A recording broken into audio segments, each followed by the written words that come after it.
कथे हवा कथे फूल कथे चारों दिशा कही थे।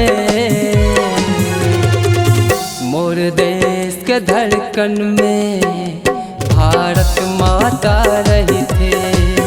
मोर देश के धड़कन में भारत माता रही थे। हवा कथे फूल कथे हवा कथे फूल कथे चारों दिशा कही थे।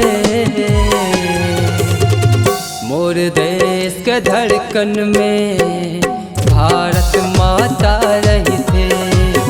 मोर देश के धड़कन में भारत माता रही थे। हे हे हे हे ला ला ला ला जू जू जू जू हे हे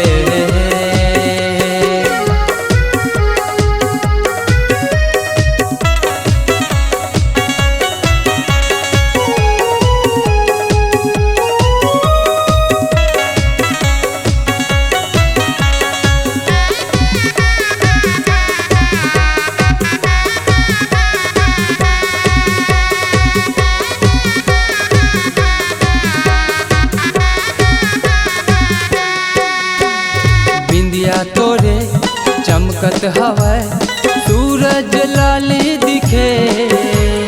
गंगा मैया चरण धोए पर्वत माथा टेके।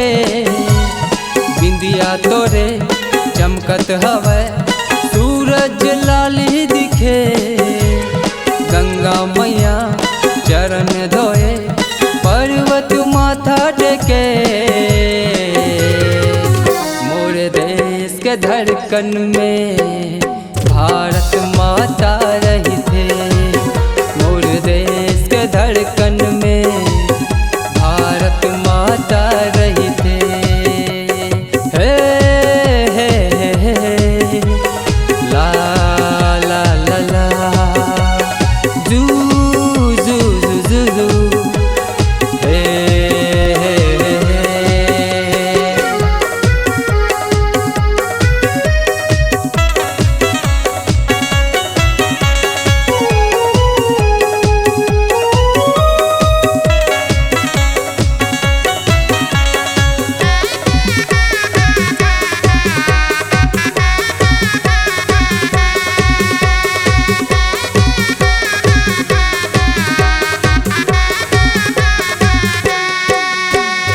हरियर हरियर दिखलू गरा सोनहा धान खिले।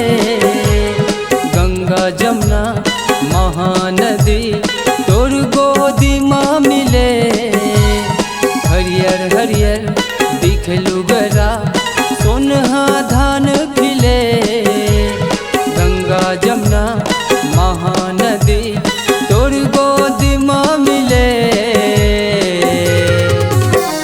देश के धड़कन में भारत माता रही थे। मोर देश